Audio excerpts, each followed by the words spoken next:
Gloria a Dios. ¿Cuántos alaban al Señor? Gloria a Dios. Qué hermosa alabanza, qué hermosa adoración. ¿Cuántos se gustaron en la adoración? Amén, gloria a Dios. Y ese es precisamente el tema que vamos a tratar hoy. ¿En qué consiste la adoración? ¿Qué consiste una verdadera adoración al Señor? Sabemos que cuando nosotros adoramos, nos comunicamos en espíritu hacia Dios a través del poderoso Espíritu Santo, porque cómo orar, nosotros no sabemos cómo hacerlo.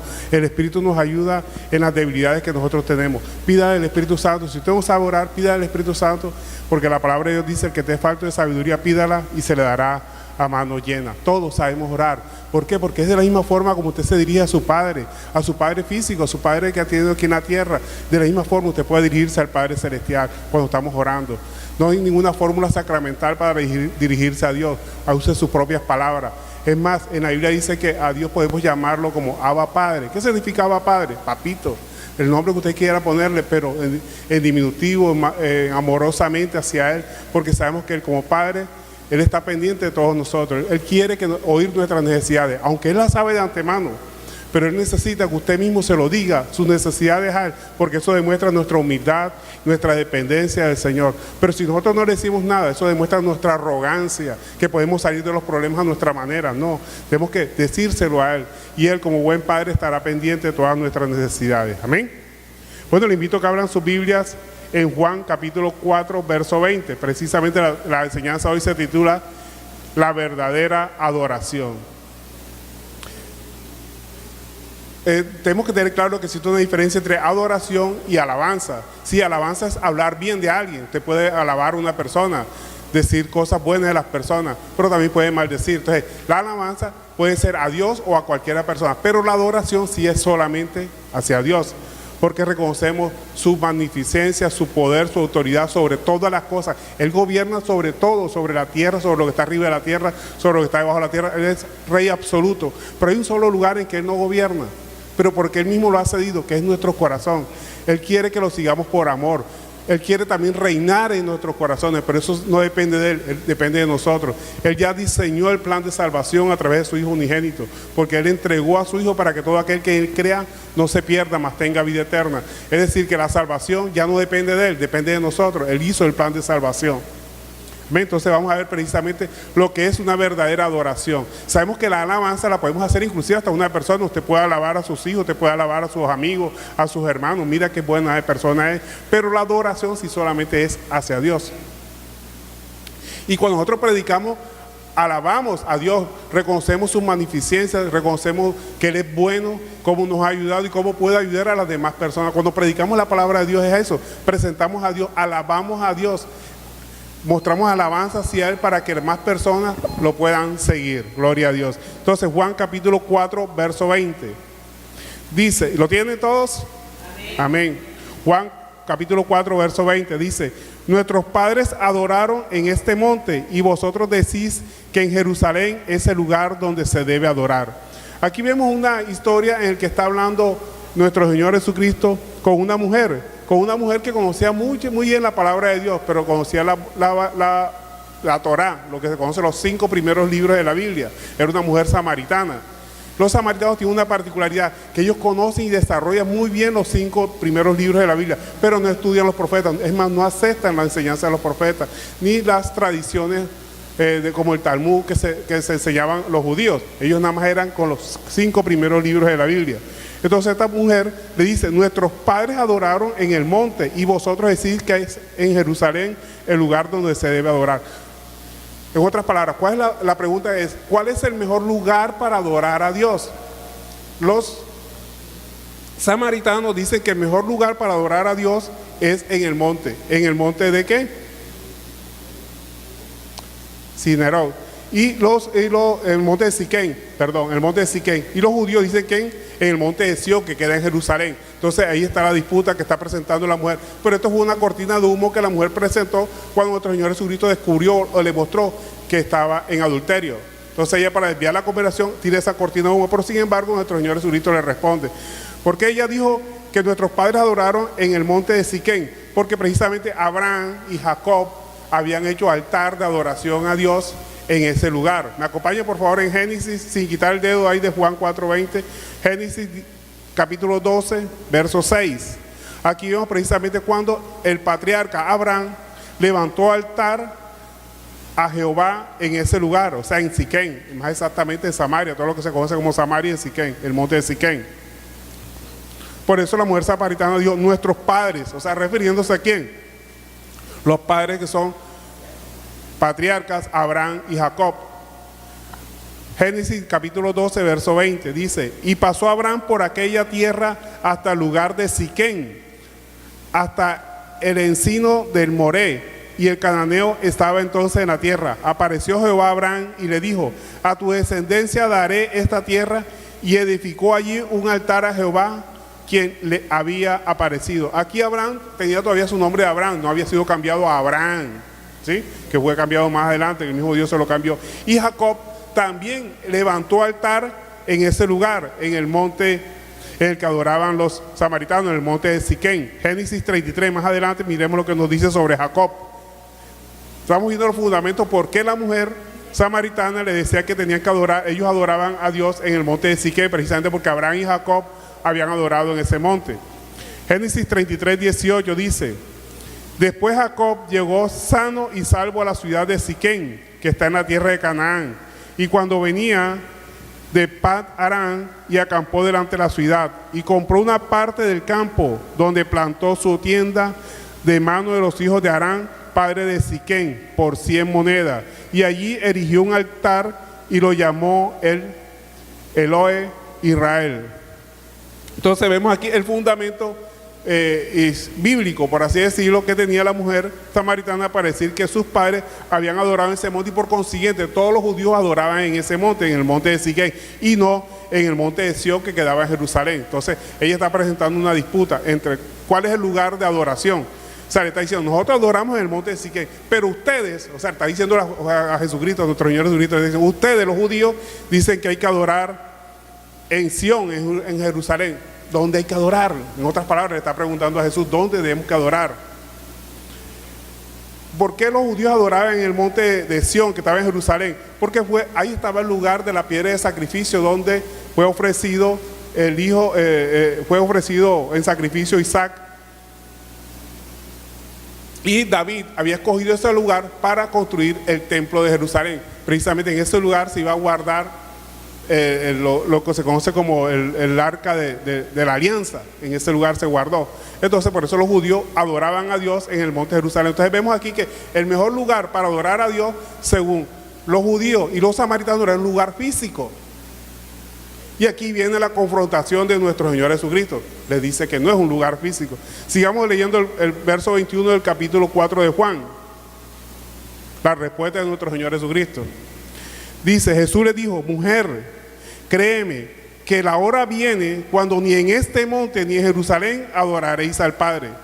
O sea, aquí rebate todos los conceptos religiosos que traían las personas que veían como un lugar físico para adorar a Dios.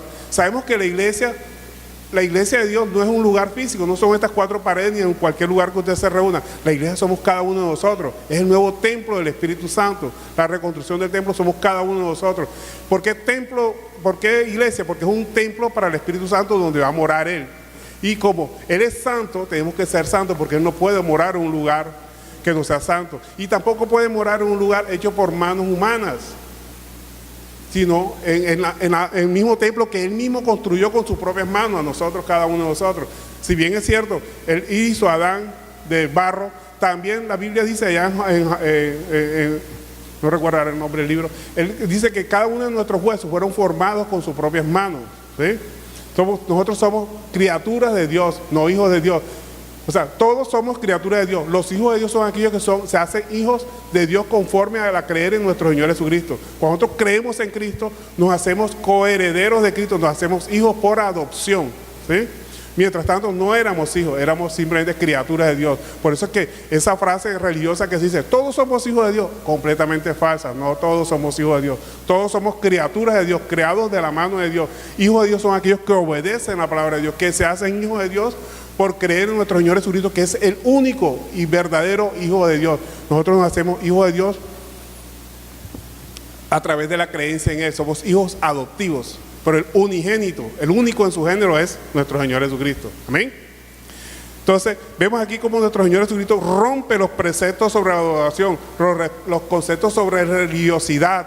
El que para adorar a Dios era un sitio geográfico, como decía este sitio para adorar a Dios. No, este sitio aquí es de congregación, donde nos reunimos. Pero el lugar de adoración es nuestro propio cuerpo. Nosotros adoramos a Dios con nuestro propio cuerpo, allá en su casa, en el lugar que usted se encuentre, en la calle donde usted vaya. Usted es un templo del Espíritu Santo. Usted tiene que dar testimonio, buen testimonio de quién habita en usted, porque al final no van a hablar de usted si usted dice que es cristiano y hace cosas indebidas, porque van a hablar de Cristo, porque lo primero que dice la gente, y eso que es cristiano, mira lo que está haciendo, ¿sí? Podemos enterar de juicio a nuestro Señor Jesucristo. Entonces vemos aquí como nuestro Señor Jesucristo rompe con el concepto de religiosidad, porque Él vino a eliminar ese concepto de que a Jesús, a Dios, no se le adora en un lugar físico, sino en el lugar que usted se encuentre. Es más bien, nosotros somos templo del Espíritu Santo, la adoración es espiritual. Sigue diciendo el verso 22, vosotros adoráis lo que no sabéis. ¿Por qué decía nuestro Señor Jesucristo? Pero era como un insulto, ¿verdad? Que le digan a uno, oye, tú no sabes lo que es Dios, ¿qué estás haciendo? Y sin embargo sabemos que los samaritanos se consideraban muy religiosos, muy seguidores de la palabra de Dios. Esta palabra que parece ofensiva, realmente no era ofensiva, simplemente está diciendo, a ustedes les falta estudiar más la palabra de Dios. Ustedes nada más se basan ¿en qué? En la Torá. Y hay que estudiar más, hay que estudiar también los profetas, los otros libros, los libros sapiensales.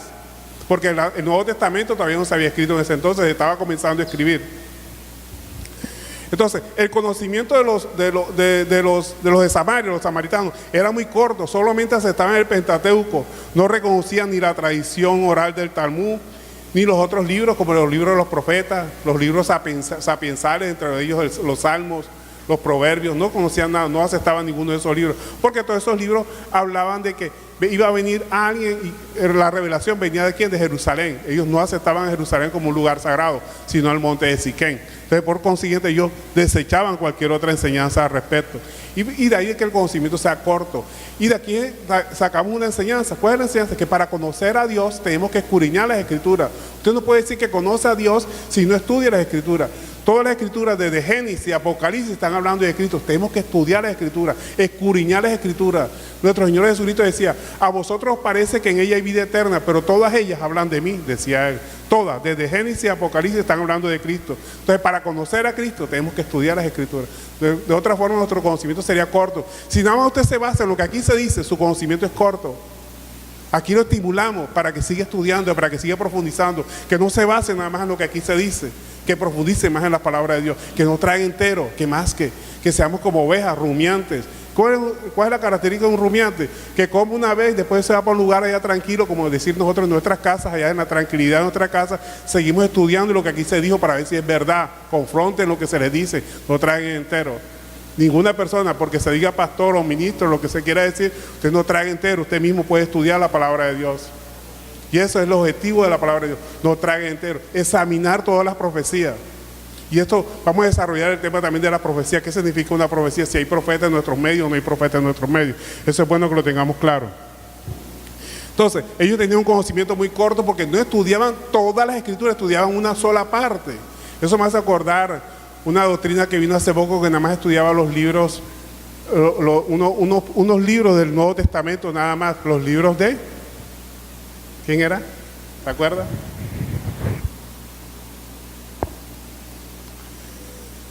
Los 13 libros de el apóstol Pablo. Nada más estudiaban los libros del apóstol Pablo porque decía que ahí estaban las revelaciones. Los otros libros los desechaban. Creciendo en gracia se llama esa doctrina, o se llama, todavía existe. Nada más creen en los libros del apóstol Pablo. Eso es un conocimiento muy parcial. Nosotros tenemos que estudiar todas las Escrituras, tanto el Antiguo como el Nuevo Testamento, para tener un verdadero conocimiento. No podemos basarnos nada más en el Nuevo Testamento, debemos basarnos también tanto en el Antiguo como en el Nuevo Testamento. Entonces, como ellos tenían un conocimiento muy parco, muy corto, porque nada más se basaba en el Pentateuco, ¿qué pasaba? Eran fácilmente susceptibles de ser engañados. Cualquier profeta se levantaba, cualquier persona con una profecía errada venía y los engañaba. Hay muchas personas que se levantan, el Señor te dice, no crea todo lo que el Señor personas te dicen en el nombre del Señor, porque hay personas que hablan cosas que no ha dicho el Señor. La única forma de saber que el Señor dijo es lo que está a través de la palabra de Dios. La profecía más inerrante, hay ni forma de que usted se equivoque. El Señor te dice, perdona, eso no lo digo yo, lo dice la misma palabra de Dios. Esa es una verdadera profecía porque está conforme a la palabra de Dios. Entonces, lo importante es que todo lo que nosotros hagamos y pensemos, ejecutemos, esté conforme a la palabra de Dios. Nosotros podemos juzgar con justo juicio. ¿Y cuál es el justo juicio que podemos juzgar nosotros? El juicio que es conforme a las Escrituras, no un juicio simplemente superficial o basado en las apariencias. No, esa muchachilla debe ser traviesa porque la mamá es, y la hija también debe ser igualita. Eso es un falso juicio, un juicio a priori, un juicio que no tiene fundamento. El justo juicio es juzgar conforme a la Escritura. Si viene un borrachito y me pregunta, yo me voy para el infierno, la Escritura dice que los borrachos entrarán al reino de los cielos. Y estoy juzgando conforme a la palabra de Dios, es un justo juicio. Una persona que dice mentira, yo te vas a ir para el infierno como si diciendo mentira, porque en el cielo los mentirosos no entran. Juzgando con justo juicio, no con el que a mí me parece o yo creo, sino la palabra lo dice, no lo digo yo. Y así sucesivamente cualquier persona que esté en pecado. En el adulterio también, igualmente los adúlteros no entrarán al reino de los cielos.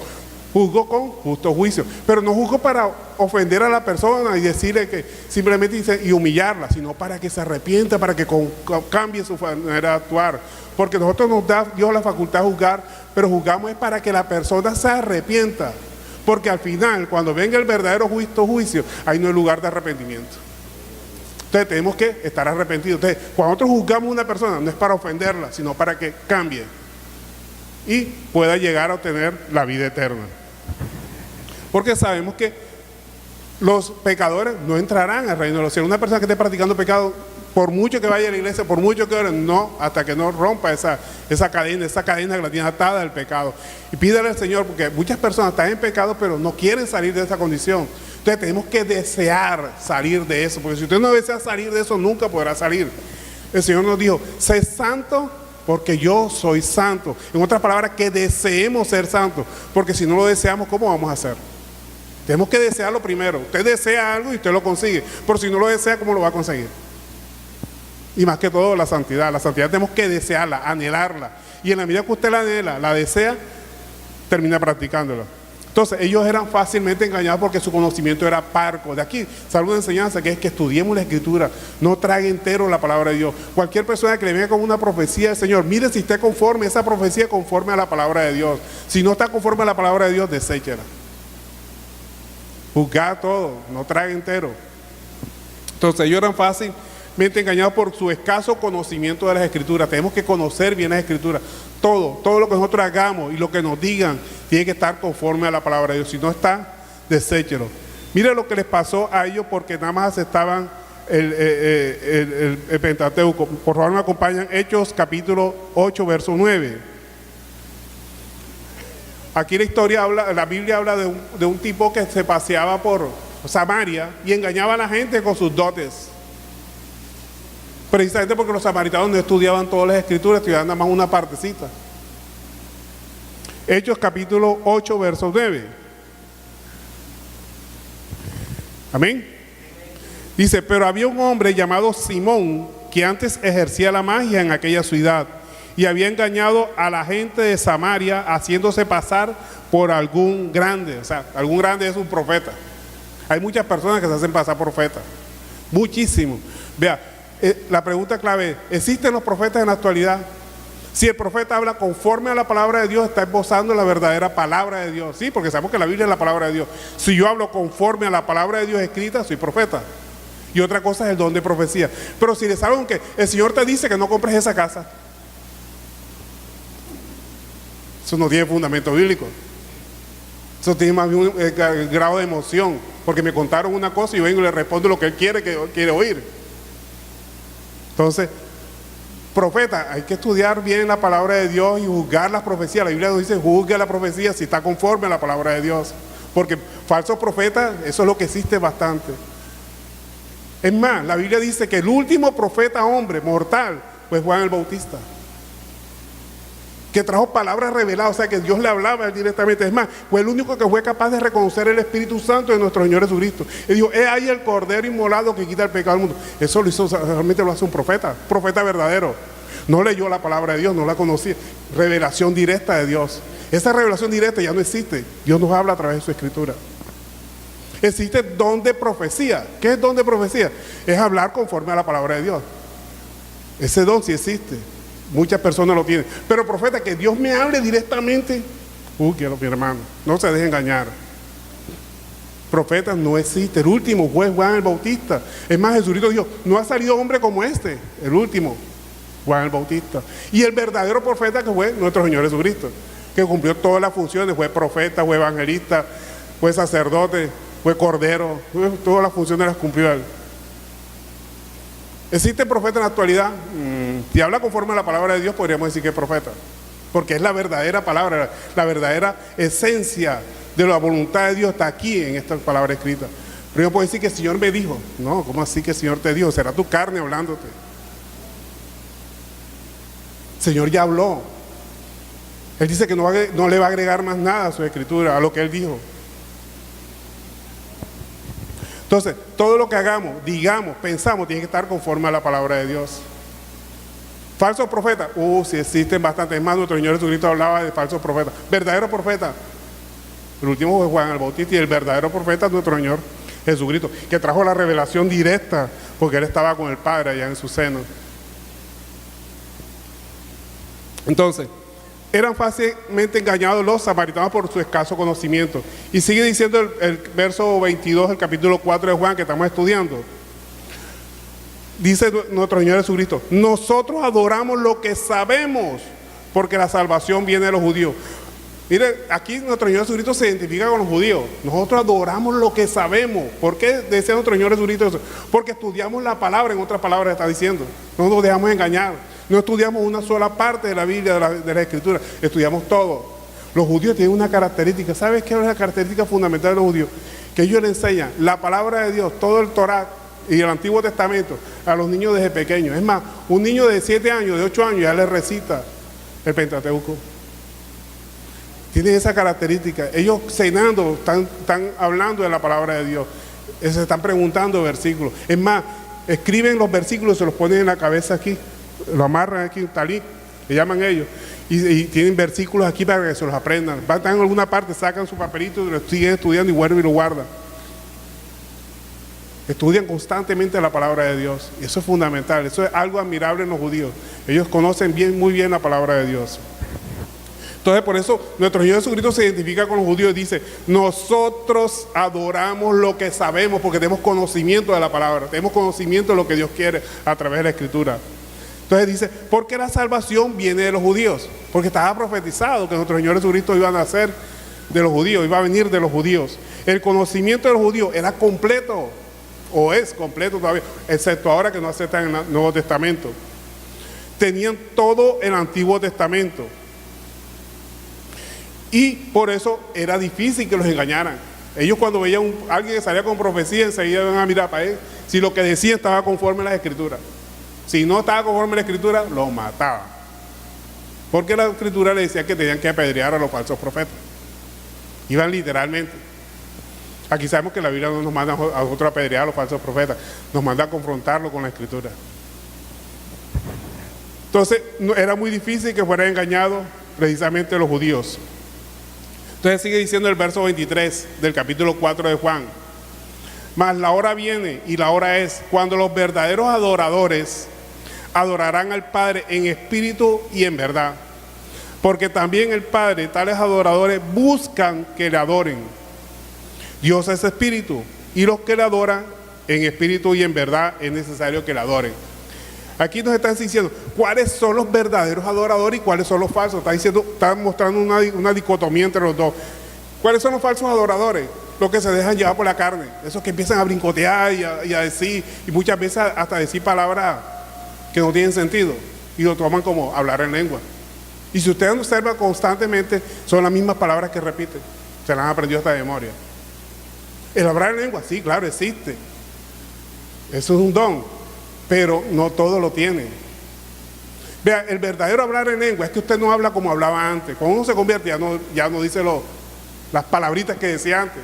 Ahora dice, Dios te bendiga.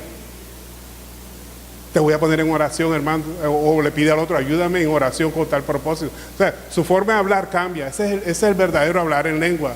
Cuando usted habla conforme a la palabra de Dios.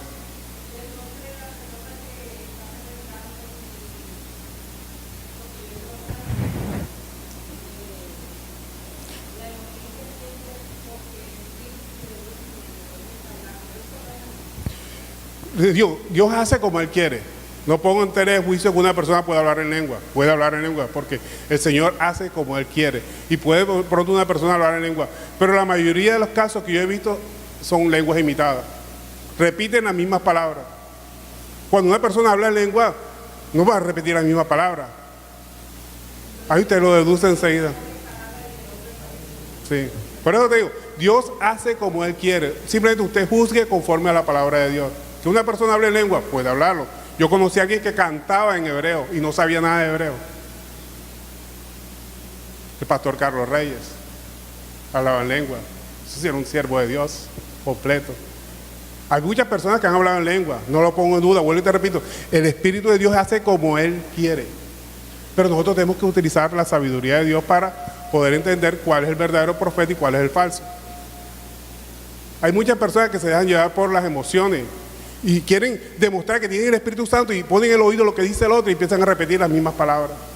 De eso se ve bastante, hermanito. Vuelvo y repito, no dudo que alguien hable en lengua. Si Dios todo lo puede, no puede hacer que una persona hable en lengua. Puede hacerlo, sí. Pero hay muchas personas que imitan el hablar en lengua, que es otra cosa diferente.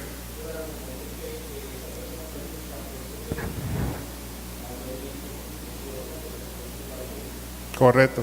Entonces, los falsos profetas y las falsas manifestaciones del Espíritu Santo se llevan a cabo a través de las emociones. Y eso es el movimiento de la carne. Porque el hermanito hizo así, yo también hago así. Te dejan llevar por la emoción. O simplemente los tambores, hace que la gente brinque. No sé si han oído mencionar la teoría del Kundalini, que es un movimiento que se ve en el Medio Oriente, que precisamente personas hablan hasta en lengua y se tiran en el suelo, se revuelcan. Y es manifestación demoníaca. Es más, muchas veces se ven manifestaciones demoníacas en una iglesia y hacen desviar el hilo de la predicación y hace que el demonio meta un gol porque hace tergiversar la enseñanza de la palabra de Dios para que todo el mundo se enfrasque en el endemoniado, que es simplemente una manifestación del demonio y no es una manifestación del Espíritu Santo. Entonces, los falsos profetas y las falsas manifestaciones se dan con base en la carne, no en el Espíritu. El Espíritu, cuando el Espíritu llega a una persona, el Espíritu Santo llega a una persona, son manifestaciones agradables, son manifestaciones que no buscan contienda, ni mucho menos. Y los verdaderos profetas adorarán en espíritu y en verdad. ¿Qué es en verdad? Sabemos que nuestro Señor Jesucristo es la verdad. La verdad es una adoración con la palabra, ¿sí? Nosotros adoramos con el Espíritu, cuando decimos Señor, te glorificamos, te magnificamos, lo que estábamos haciendo ahorita, esa es adoración en el Espíritu. Pero ¿qué es una adoración en verdad? Cuando usted predica la palabra de Dios, cuando usted le lleva la palabra de Dios a otras personas para que sean salvas, cuando usted ayuda a su hermano en estado de necesidad, esa es la adoración en verdad.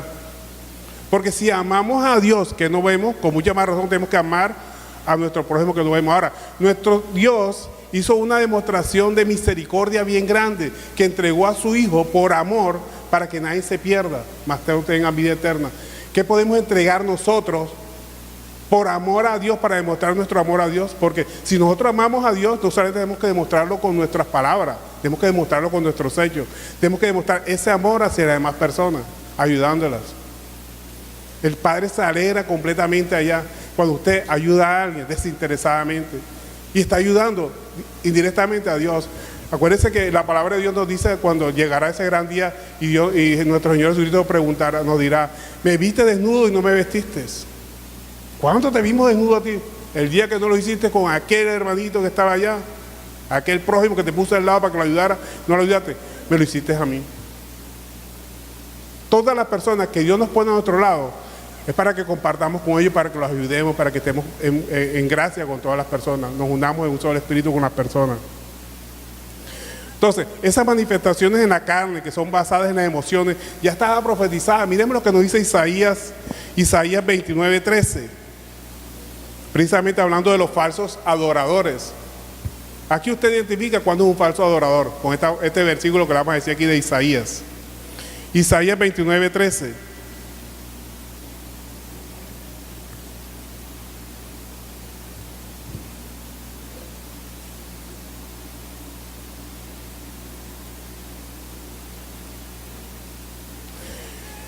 Isaías 29:13 nos dice pues el Señor, porque este pueblo se acerca a mí con su boca y con sus labios me honra, pero su corazón está lejos de mí.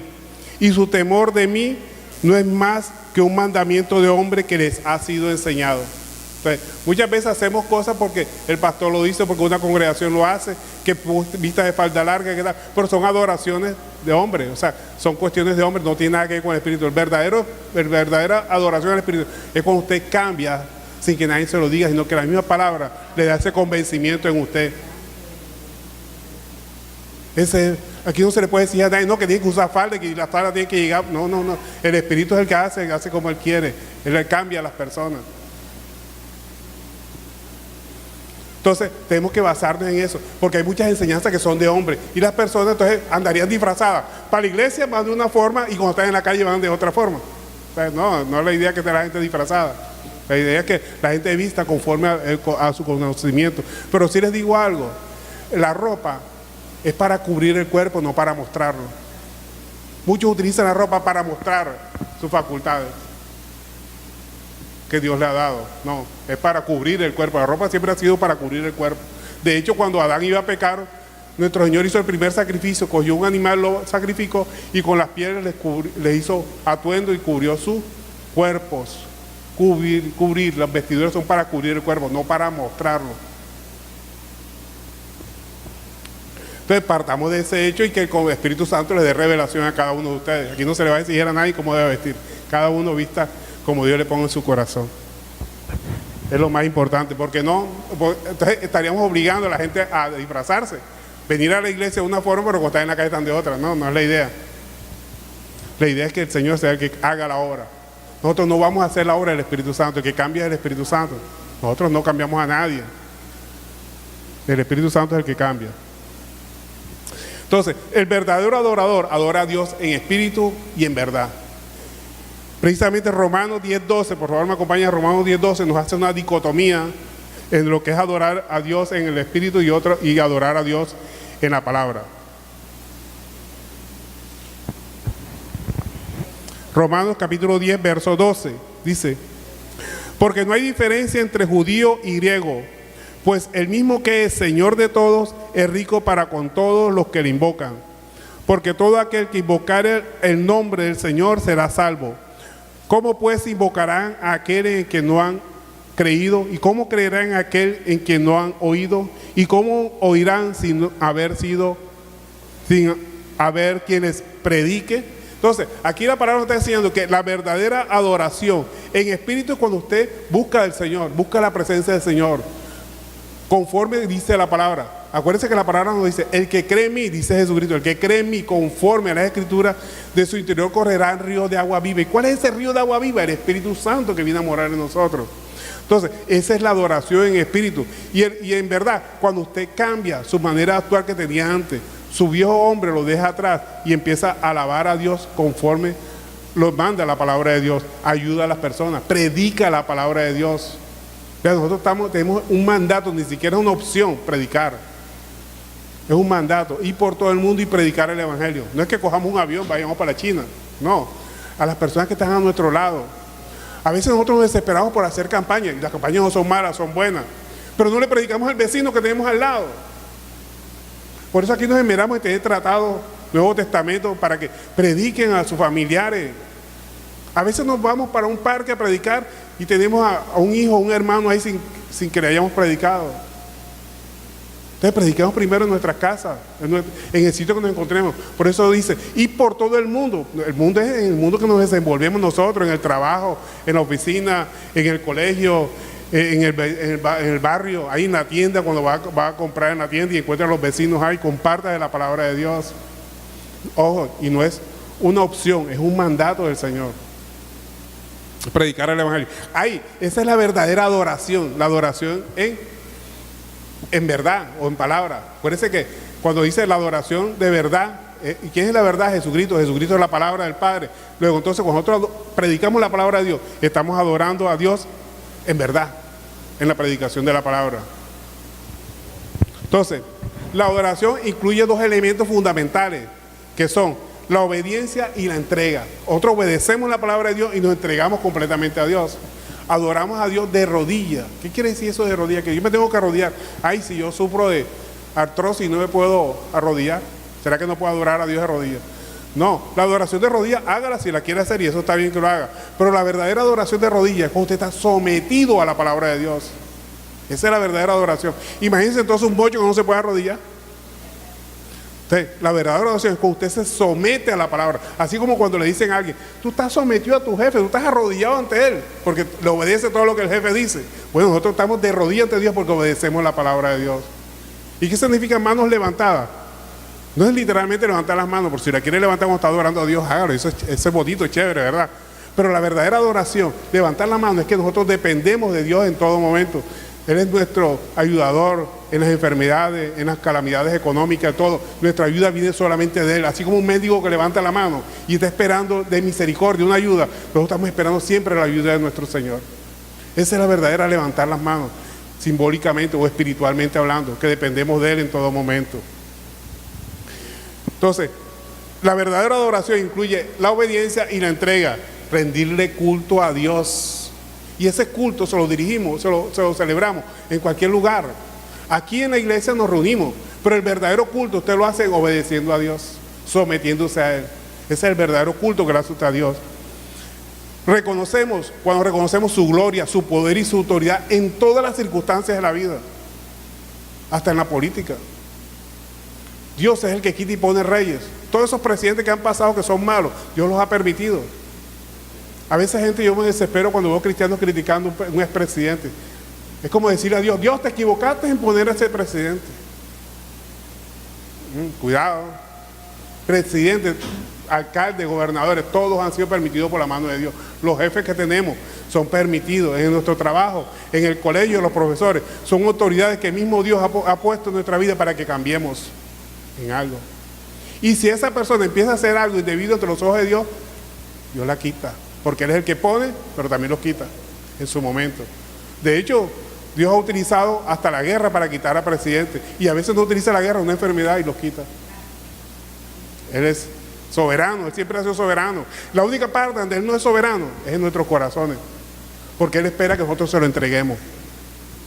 Por amor a Él, en obediencia a Él. Y eso es lo que el Señor quiere, que por amor a Él lo obedezcamos. No por obediencia, no por fe ciega, no. Que seamos analistas en la palabra de Dios y nos entregamos nuestro corazón. Entonces, la verdadera adoración es hacer su voluntad. Y esa es la verdadera fe viva, no una fe muerta. La fe muerta, ¿cuál es? Yo creo en Dios, pero cuando me llega la oportunidad de ejercer lo que dice la palabra de Dios, no, y no lo hago. Como le decía yo a mi hermano, llega a una tienda y le da un vuelto de más. No, gloria a Dios, el Señor me bendijo con este vuelto de más. No, devuelva eso. Ahí es donde se ve que usted tiene una fe y usted devuelve porque eso no le corresponde a usted. La persona que ya se embolató, se engañó ella misma y le está dando de más. Pagué con un billete de 20 y me dieron vuelto de billete de 50. Gloria a Dios. No, Señor. Un error de la persona. Cualquiera puede cometer un error. Entonces, la fe viva es amar a Dios sobre todas las cosas. Y como consecuencia de eso, amamos también a nuestro prójimo. ¿Y quién es nuestro prójimo? Todas las personas que están a nuestro lado son prójimos. Y mira que la Biblia no dice amar a tu hermano, dice prójimo, los que están cerca a ti.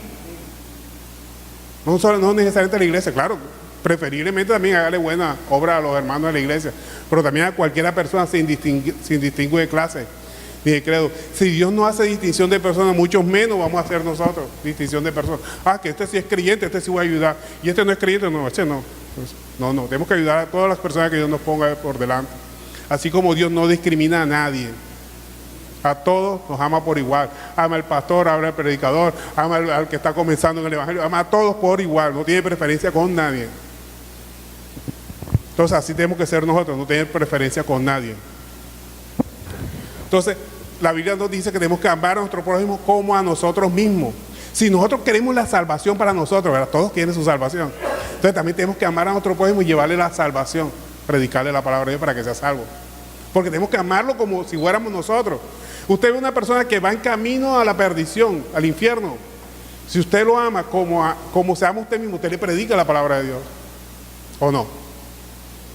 Entonces, esa es la forma de mostrar el amor hacia su prójimo.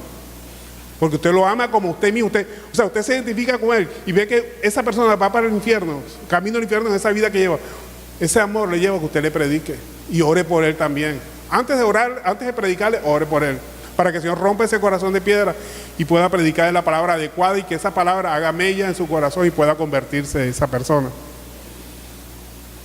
Es más, la Biblia nos enseña que el predicarle a alguien es uno de los deberes cristianos. Miremos lo que nos dice Romanos 12.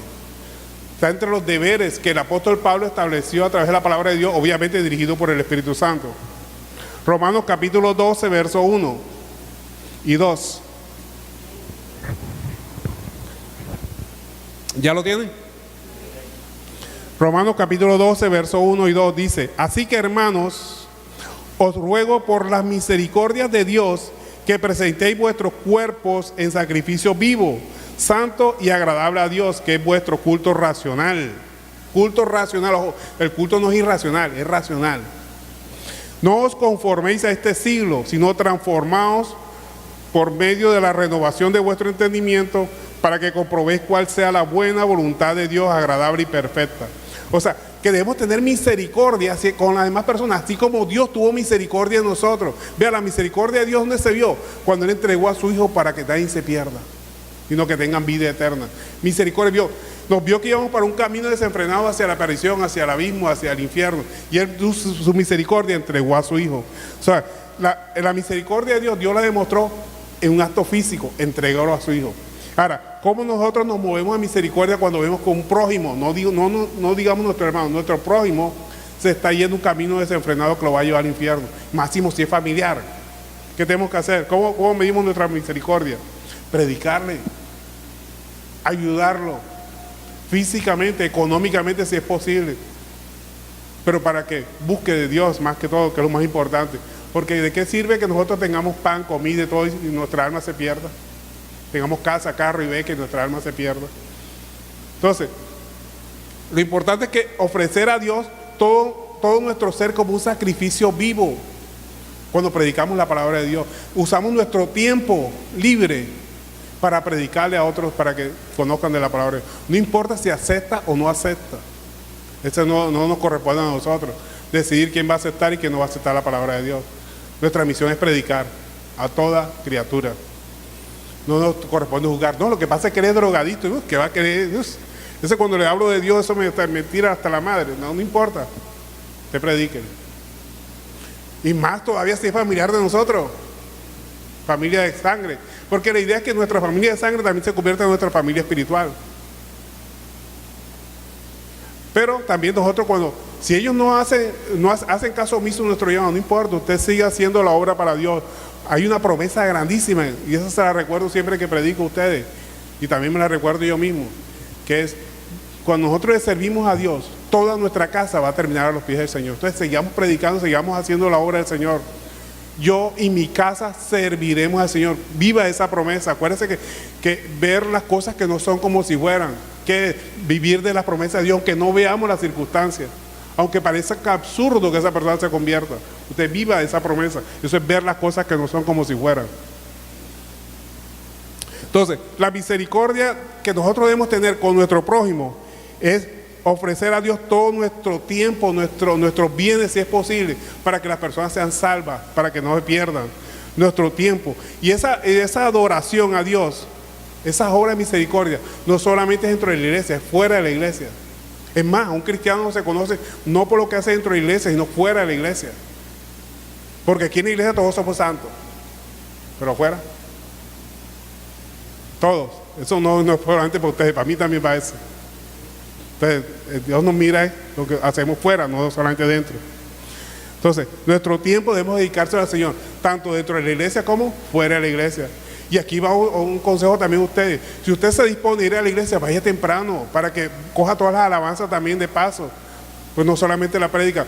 En la alabanza hay muchas bendiciones del Señor cuando estamos entregando ese sacrificio de alabanza al Señor. Si usted se dispone a dedicarle 2 horas, ¿por qué además le dedica 1 hora? Va a la última hora. Le está robando tiempo a Dios. Sacrifiquémonos. Darle más tiempo a Dios para que podamos caminar juntos todos aquí en armonía cuando estamos adorando al Señor y sintamos la presencia del Señor cuando estamos juntos en armonía. Si usted dice, voy para la iglesia porque nada más le dedica media hora, voy la última media hora, oye, está robándole tiempo a Dios. Si usted se dispuso a ir a la iglesia, vaya temprano.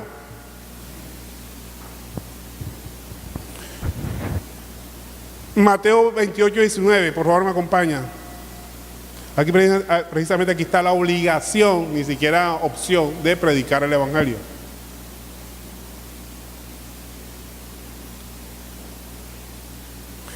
Mateo 28, verso 19.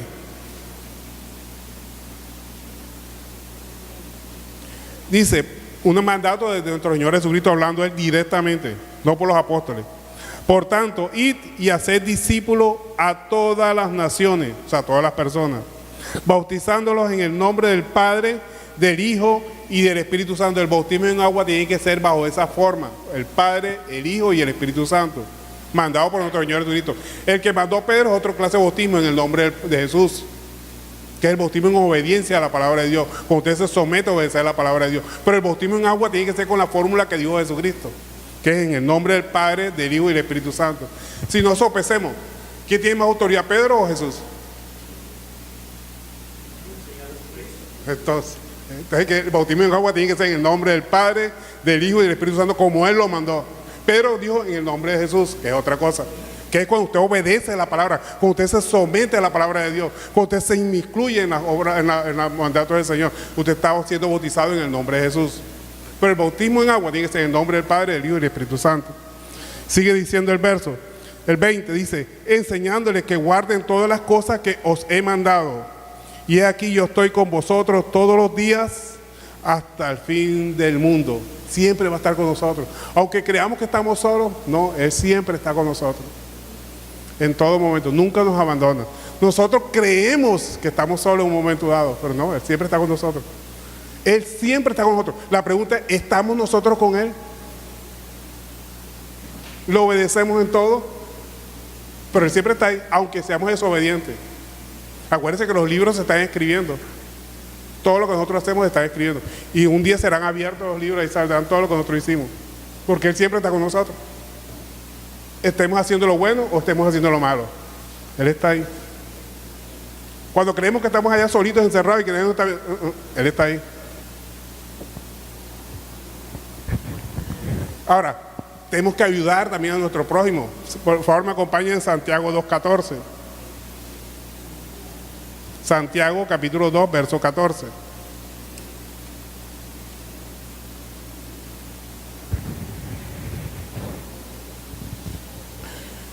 Santiago capítulo 2, verso 14 dice, hermanos míos, ¿de qué aprovechará si alguno tiene fe y no tiene obras? ¿Podrá la fe salvarle?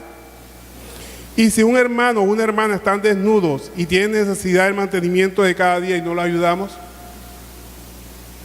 O sea, aquí nos está hablando de la fe muerta. Porque ¿de qué sirve nosotros tener fe en Dios pero no ayudamos a nuestro prójimo? La fe viva se manifiesta en obras. Pero ojo, nadie es salvo por obras, sino por la fe en Cristo. Pero con base en la fe en Cristo hacemos obras basadas en la fe, que es el ayudar a nuestros hermanos. Y la mejor ayuda que podemos hacer es predicar la palabra.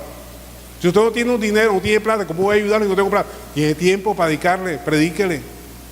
Para que entienda que tiene que buscar a Dios, a Cristo en todo momento, para que Él es el único que nos puede ayudar. Nos socorre en las circunstancias económicas, físicas, en todas las áreas, psicológicas, sociales, en todas las áreas nos ayuda Él. Él es nuestro ayudador. Entonces, todos tenemos algo que dar, todos. Y la mejor forma es el tiempo. Enseñar a Cristo, predicar a Cristo. Cuando nosotros presentamos a Cristo, como dice la Escritura, viene más atrás el Espíritu Santo. Porque el Espíritu Santo no viene donde no conoce a Cristo. Es más, Cristo tiene que llegar a una persona y cuando la persona tiene el conocimiento pleno de Cristo, como dice la Escritura, dice, de su interior correrá un río de agua viva. ¿Qué es el río de agua viva? El Espíritu Santo que reposa en esa persona. La única forma de conocer el Espíritu Santo es a través del conocimiento perfecto de Dios, de Cristo. El Espíritu Santo no puede ir a una persona porque le ponga las manos, recibe el Espíritu Santo. No. Recibe el Espíritu Santo por conocer a Cristo. Amén o amén. Entonces, debemos entregar todo a nuestro Dios. Si Dios es nuestro Señor, ¿por qué no lo obedecemos? Dios quiere gobernar en nuestro corazón. porque Él gobierna en todo el universo, en las personas que ponen los trabajos, en los jefes que nos coloca. Él gobierna en todo, Él nunca ha perdido su autoridad. Hay una frase que dicen por ahí, pero que no es bíblica, pero tiene fundamento bíblico, que es que ni una hoja de un árbol se cae si no es por su voluntad. Él gobierna en todo. La única parte que no gobierna en nuestros corazones. Tenemos que entregarle nuestro corazón a Él, obedecerle. Entregar nuestro corazón es ese, que ya no vivo yo, sino vive Cristo en mí. Ya no pensamos como pensamos antes. Yo creo, a mí me parece que esto es así porque yo siempre he sido así, es que mi familia es así. Eso tiene que morir, eso hace parte del viejo hombre. Y cuando se nos presenta una situación, aplicamos lo que dice la palabra de Dios, no lo que yo creo o lo que a mí me parece. Es más, a mí cuando me piden consejería, le doy un versículo. De acuerdo a las circunstancias, le doy un versículo. O sea, no le digo mi parecer, le digo lo que dice la palabra de Dios. ¿Es el mejor consejo o no le parece? Hay ni margen de equivocarse. Lo que dice la palabra, te digo lo que dice la palabra. Mira lo que dice la palabra aquí, y te muestro la palabra. Por eso tenemos que conocer la palabra de Dios para poder ayudar a los otros hermanos.